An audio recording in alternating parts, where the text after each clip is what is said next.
Queridos irmãos, a paz do Senhor Jesus, vamos aqui para a nossa lição de número 10 da nossa disciplina Atos dos Apóstolos, ok?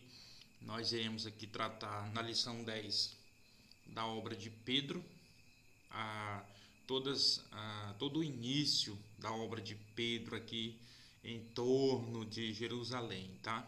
A obra de Pedro já iniciou com o seu discurso lá em Atos 2, tudo bem? Mas aqui nós vamos ver Pedro indo mais longe um pouquinho aqui de Jerusalém, tá? Vamos aqui para o slide para a gente ver isso aqui, tá? Então veja só, em Atos, no capítulo 9 e o versículo 31, você vai ver assim: assim, pois, as igrejas em toda a Judéia e Galiléia e Samaria tinham paz e eram edificadas e se multiplicavam andando no temor do Senhor e consolação do Espírito Santo. E aconteceu que, passando Pedro por toda a parte, veio também aos santos que habitavam em Lida. Ou seja, Pedro ele chegou a uma cidade chamada Lida. Nós vamos ver aqui nessa lição número 10 que as cidades que estão envolvidas aí com essa passagem a respeito de Pedro, do ministério de Pedro, é Lida, Jope e Cesareia, ok? Preste bem atenção nesses três nomes aqui: Lida, Jope e Cesareia. Quando ele chega em Lida, a Bíblia diz que ele encontrou um certo homem chamado Enéas. Esse homem ele era paralítico há 8 anos. Pedro ele fala para ele: Enéas, Jesus Cristo te dá saúde, levanta-te. E logo ele se levantou. E preste bem atenção que ali em Lida já tinham irmãos, já tinham crentes, já tinham pessoas, já tinham discípulos. Então, assim, essa região, nós sabemos que ela pode ter sido assim evangelizada por Filipe, porque você lembra que Filipe ele passava em toda essa região evangelizando, ou então pode ser algum crente que foi disperso por causa da perseguição, saiu de Jerusalém e chegou até Lida e pregou ali. O certo é que em Lida já tinham crentes, assim como em Jope também, tá? Que é a próxima cidade que a gente vai ver, também já tinha crente. Então Pedro ele chega ali e ele percebe que tem um homem chamado Enéas. Esse Enéas ele era paralítico. Pedro diz para ele: Jesus Cristo te cura. E ali Pedro ele faz mais um milagre ali, tá? O Espírito Santo faz mais esse milagre ali através de Pedro. Só que quando Pedro está em Lida, os irmãos, os discípulos lá de Jope, eles sabem, eles ficam sabendo que Pedro está em Lida. Então eles mandam chamar Pedro para lá, para Jope. Mas por quê? Porque lá em Jope havia uma viúva que ela era muito bondosa, tá? Que o nome dela era Tabita. E essa mulher, irmãos, ela era uma mulher cheia de boas obras. Por quê? Porque ela dava esmolas, tá? Ela ajudava ali as outras viúvas, era uma mulher bondosa. E ela veio a falecer. E os discípulos sabem que Pedro está lá em Lida, então eles chamam ele para Jope. Então Pedro sai de Lida e vai para Jope. Quando ele chega em Jope, todo mundo sabe que ele orou, tá? Que ele orou ao Senhor, e aquela mulher Tabita, ou seja, Dorcas também, ela ressuscitou. Isso aí foi um milagre extraordinário que Pedro presenciou, e Deus fez ali através dele, porque essa mulher ela veio novamente à vida, e ali muitas pessoas elas creram, se converteram a Deus, viraram cristãos através desse milagre extraordinário que aconteceu lá em Jope. Porque preste minha atenção, deixa eu falar uma coisa aqui. Olha aqui, todo milagre, toda cura, toda obra de Deus aqui na terra ela tem uma finalidade de salvação. Deus não cura ninguém só para curar, até porque a gente pode adoecer de novo. Deus não ia ressuscitar essa mulher só para ressuscitar, porque essa mulher morreu de novo. Preste bem atenção, o milagre ele sempre tem um objetivo final de salvação. Todas as curas que Deus fez, que Jesus fez, era com a finalidade de salvar alguém ou muitas pessoas. Sempre, sempre e sempre. Não tem sentido só ressuscitar, só fazer milagre, porque todos nós morreremos de novo. Se formos curados, podemos adoecer de novo. Então você, como leitor da Bíblia, como pregador, como estudante, saiba disso. Deus ele faz um milagre, mas no final, o objetivo final é a salvação de almas. Quando ele cura Enéas, lá em Lida, a Bíblia diz que todos ali naquela região creram. Quando ele ressuscita a Tabita, a Dorcas, lá em Jope, muitas pessoas creram. Entenderam? Então veja só, teve muitas pessoas que não foram curadas. Tem outras que foram curadas e nem conta, inclusive na Bíblia. Mas Jesus não curou todos. Jesus não ressuscitou todos. Preste bem atenção que sempre tem a finalidade de salvação. Ok? Então veja só. Quando Pedro chega lá em Jope, ele faz essa cura maravilhosa. Muitas pessoas creem, ok? Muitas pessoas ali se tornam cristãos.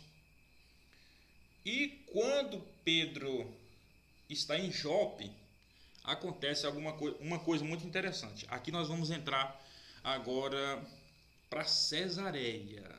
Por quê? Porque em Cesareia tem um cristão chamado Cornélio. Aliás, não era cristão ainda, tá? Ele já era um religioso.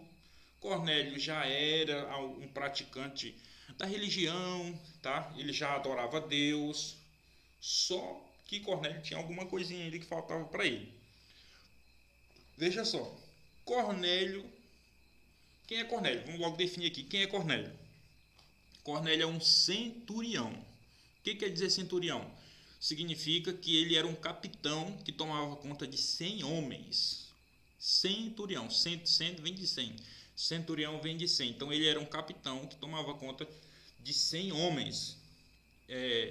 Cesareia, irmãos, vem de César. Ou seja, Cesareia é como se fosse a cidade administrativa. Porque Israel naquela época não fazia parte do Império Romano. Então a capital, mesmo o centro do Império Romano era em Roma. Mas em cada região que eles conquistavam, eles tinham uma sede administrativa. E a sede de Israel era Cesareia, onde ficavam prisão, onde ficavam os soldados, onde ficava, era Cesareia como se fosse a fortaleza, na verdade, tá? Essa Cesareia, se você for ver, ela fica encostada no mar, em um ponto estratégico. Então Cornélio, primeiramente, ele é um capitão de 100. Outra coisa sobre Cornélio, ele não era judeu de sangue, tá? E mesmo assim, irmãos, ele tinha a sua religiosidade em dias. Para você ver, Cornélio, quando ele vai conversar com Pedro sobre a visão que ele teve, que nós vamos já entrar em detalhe, na Bíblia diz o quê? Que ele fala para Pedro, eu estava jejuando há 4 dias, ok? Então, veja só que esse homem ele tinha aí uma religiosidade, irmãos. Ele estava orando há 4 dias, jejuando há 4 dias. E aí, olha só, aqui no capítulo 10, tá? Para você acompanhar isso. E haviam em Cesareia um homem por nome Cornélio, Atos capítulo 10, centurião da corte chamada Italiana, piedoso e temente a Deus, com toda a sua casa, o qual fazia muitas esmolas ao povo e de contínuo orava a Deus. Este, quase a hora 9 do dia, viu claramente numa visão um anjo de Deus que se dirigia a ele e disse: Cornélio. Tá, então veja só, esse homem aqui, irmãos, ele teve uma visão, tá? Cornélio, ele teve uma visão. ele teve uma visão do anjo que disse para ele: Cornélio, as tuas orações estão sendo ouvidas. As tuas esmolas, elas estão sendo recebidas. A tua boa ação, ela está sendo recebida por Deus. Mas tem um detalhe. O anjo disse para ele: vai até Jope e lá você vai encontrar um homem, tá? Que ele vai lhe dizer o que você tem que fazer. Entendeu? Manda chamar esse homem, o nome dele é Simão, o nome dele é Pedro. Ele está hospedado na casa de um outro Simão chamado Curtidor, e ele vai te dizer o que tu deve fazer. Muito bem.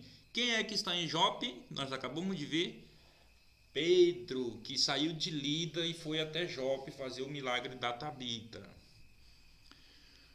Preste atenção. Quando o Cornélio, ele junta 2 dos seus servos, mais um soldado piedoso, e manda ir até Jope falar com Pedro. Antes dele chegar um pouco, Pedro sobe para orar. Quando ele está orando, ele tem uma revelação de Deus. O que é isso? Nós vamos ver aqui a visão de Pedro. Como foi essa visão?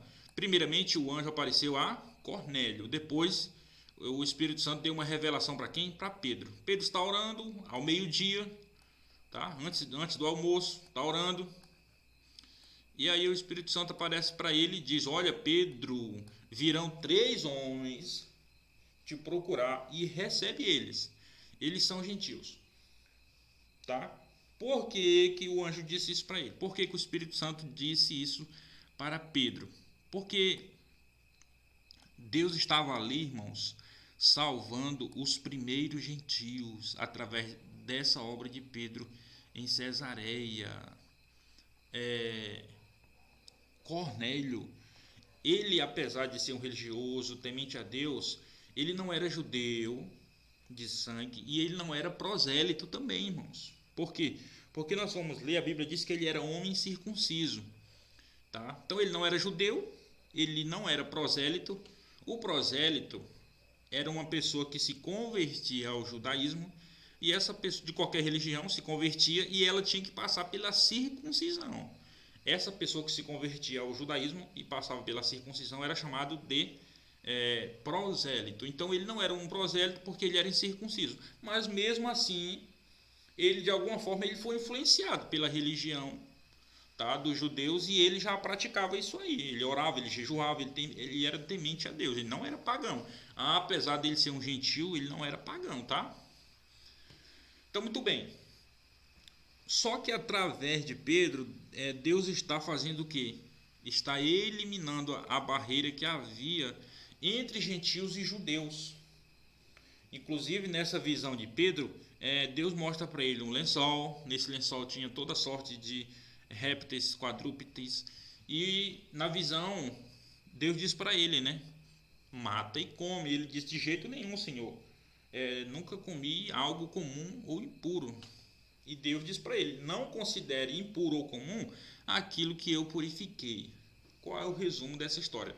Deus estava mostrando para Pedro que agora não existia mais essa diferença entre judeu e gentio para ser salvo. Deus estava salvando todos igualmente, de qualquer religião, de qualquer região, de qualquer credo, enfim, de qualquer lugar, de qualquer religião, de qualquer posição e de qualquer língua e qualquer lugar. Deus estava salvando, não tinha mais separação. Qualquer pessoa que cresce no nome de Jesus, essa pessoa agora tinha direito de salvação. Veja só que o Espírito Santo disse para Pedro: recebe ele na tua casa. Por que o Espírito Santo disse isso para ele, irmãos? Porque se você for ver no capítulo 10, no versículo 28, diz assim: e disse-lhes: vós bem sabeis que não é lícito a um homem judeu ajuntar-se ou chegar-se a um estrangeiro. Preste bem atenção que um judeu não podia receber o gentio na sua casa. Mas o que está acontecendo? Mas Deus mostrou-me, Pedro diz, mas Deus me mostrou que a nenhum homem chame comum ou imundo. Ou seja, não tem mais esse negócio de o gentio ser imundo ou comum. O que Pedro faz? Pedro abre a porta da sua casa e os 3 homens entram. Isso não podia nem acontecer, irmãos. Mas Pedro abre. Note que aí foi evidenciado um dom chamado dom do conhecimento. Vocês vão aprender isso quando vocês estudarem dons espirituais. Mas Pedro manifestou aí um dom chamado dom do conhecimento, que na verdade é a revelação de coisas futuras, entenderam? Pedro estava orando, antes dos 3 bater na sua porta, o Espírito Santo revela para ele, olha, vai chegar 3 homens. Inclusive, quando ele chega, o Pedro já se identifica e diz, olha, sou eu que vocês estão procurando, qual é a causa de vocês? Ou seja, eles poderiam até pensar, mas como esse homem sabe que nós haveríamos? Obviamente porque o Espírito Santo já tinha revelado para Pedro que ia chegar 3 homens na casa deles, ok?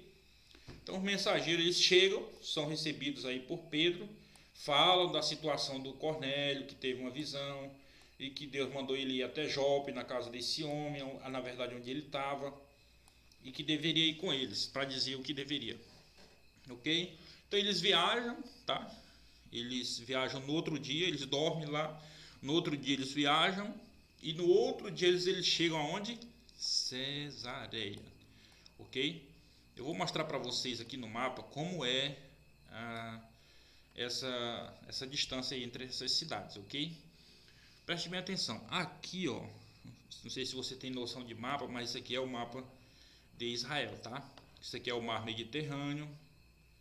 Aqui é alguma cidade, tá? Olha só, Jerusalém bem aqui, tá? Ó. Bem aqui assim, é Jerusalém. Se acostume com esse mapa que nós vamos aqui em Atos mostrar muitas vezes esse mapa, tá? Aqui é Jerusalém. Todos os acontecimentos iniciaram aqui, ok? Olha só, aqui é Jerusalém, onde é que é Lida? Bem aqui, ó. Isso aqui é Lida, onde tem essa estrelinha, a cidade chamada Lida. Veja que não é tão distante de Jerusalém, tá? Essa região aqui é da Samaria, tá vendo? Samaria. Aqui é Judéia e aqui é Galiléia. Então, quando você vê que a mensagem estava chegando nesses lugares, é porque ela começou aqui, ó, em Jerusalém, e ela se expandiu para onde? Para Judéia. Se expandiu para onde? Para Samaria. Se expandiu para onde? Para Galiléia, ok? Só que o nosso assunto aqui é Lida. Pedro está nessa cidade aqui, ó, Lida, onde ele cura Enéas. Os irmãos de Jope, tá bem aqui, ó, outra cidade, ó, Jope, onde esse pontinho aqui, Jope. Tem uns irmãos que ficam sabendo que Pedro está aqui em Lida. Pedro sai de Lida, vai para Jope. Aqui ele cura Tabita. Quando ele está em Jope, aqui junto do mar, tá? Esse aqui é o mar. Quando ele está aqui em Cesareia, tá vendo? Esse outro pontinho aqui é Cesareia. Aqui em Cesareia que está o Cornélio, onde recebeu a sua visão. Os seus criados e um dos soldados mandados por Cornélio saem daqui de Cesareia, desta cidade aqui, e eles vêm aqui, ó, para Jope, falam com Pedro. Então, no outro dia eles saem e no outro dia, depois de sair, eles chegam de volta aqui em Cesareia, ok? Para você ter uma noção aqui do que está acontecendo no mapa. Se você tiver dificuldade com o mapa, pesquise mais na internet ou em outros livros, em outras fontes, para ver como é mapa, tá? Vamos voltar aqui. Quando eles chegam lá em Cesareia, aí tem a explicação de Cornélio, ok?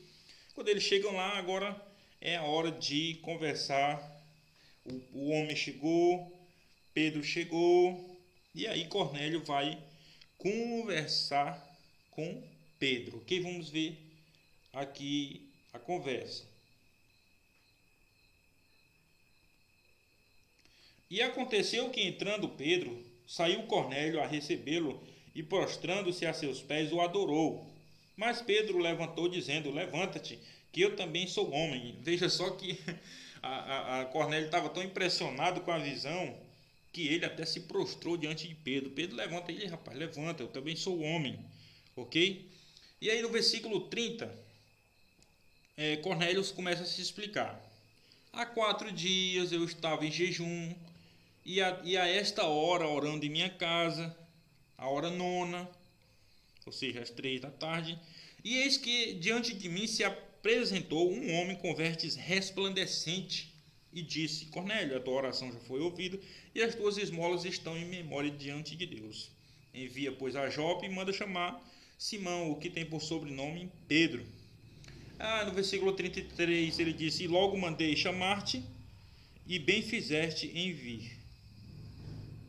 Agora, pois, estamos todos presentes diante de Deus para ouvir tudo quanto por Deus te é mandado. Eita glória, amém? O que Cornélio, irmãos, ele preparou todo, chamou a sua família, chamou seus amigos mais de perto e se preparou, e vamos esperar o homem. Quando Pedro chega, aí Pedro vai pregar, né, irmãos? Olha, como Deus ungiu a Jesus de Nazaré com o Espírito Santo, e com poder, o qual ando fazendo o bem e curando a todos os oprimidos, porque Deus era com ele. Então o que ele fala? Como Deus ungiu a Jesus de Nazaré com o Espírito Santo, o qual esse Jesus andou fazendo milagres, curas, porque Deus era com ele, e nós somos testemunha. No versículo 43 ele diz assim, no versículo 42, esse homem nos mandou pregar ao povo e testificar que ele é por Deus, que ele é constituído por Deus, juiz dos vivos e dos mortos. E a este quem? Jesus, no versículo 43, dão testemunho todos os profetas de que todos os que nele crerem receberão o perdão dos pecados pelo seu nome. Veja só, quando Pedro faz o seu discurso, ele prega que tem que crer em Jesus, eles têm que receber o perdão dos pecados através do nome. No versículo 44 de Atos 10, diz o quê? Que Pedro ainda estava falando, ou seja, nem terminou o seu discurso e caiu o Espírito Santo sobre eles. As pessoas os ouviam falar em outras línguas e magnificar a Deus. Então preste bem atenção, que eles receberam o Espírito Santo. E os fiéis, irmãos, que eram da circuncisão, os que foram com Pedro, eles ficaram admirados. Por quê? Porque sobre os gentios, tá? Também tinham caído o Espírito Santo. Eles também tinham recebido o Espírito Santo. Então eles ficaram maravilhados de que o dom do Espírito Santo também se derramasse sobre os gentios. Por quê? Porque eles estavam vendo eles falar em línguas, falar em outras línguas e magnificar a Deus. Aí vem a pergunta de Pedro, né? Pode alguém recusar a água para que não sejam batizados, estes que também, como nós, receberam o Espírito Santo? E mandou que fossem batizados em nome do Senhor Jesus, ok? Então eles recebem aqui o Espírito Santo, mesmo, olha, preste atenção o que aconteceu com eles, irmãos. Eles receberam aqui o batismo com o Espírito Santo antes mesmo de receber o batismo nas águas, viu? Então, assim, pode alguém que ainda não foi batizado em nome de Jesus receber o Espírito Santo? Pode muito bem. Só que tem um detalhe, essas pessoas foram batizadas com o Espírito Santo, mas não recusaram o batismo nas águas em nome de Jesus, tá? Então, assim, eu particularmente acredito que alguém possa ser batizado com o Espírito Santo e não ter sido batizado ainda em nome de Jesus, eu acredito. Inclusive de outras religiões, tá? Eu acredito. No entanto, essa pessoa ela tem que comprovar que ela realmente tem o Espírito Santo quando a mensagem do batismo nas águas em nome de Jesus chegar, ela aceitar. Entenderam? É uma comprovação de que ela tem o Espírito Santo, como aconteceu aqui com a família de Cornélio. Então nós encerramos aqui a lição de número 10 com essas cidades aqui, tá? Onde Pedro cumpriu mais um pedacinho aí do seu ministério, tá? Lida, Jope e Cesareia, ok?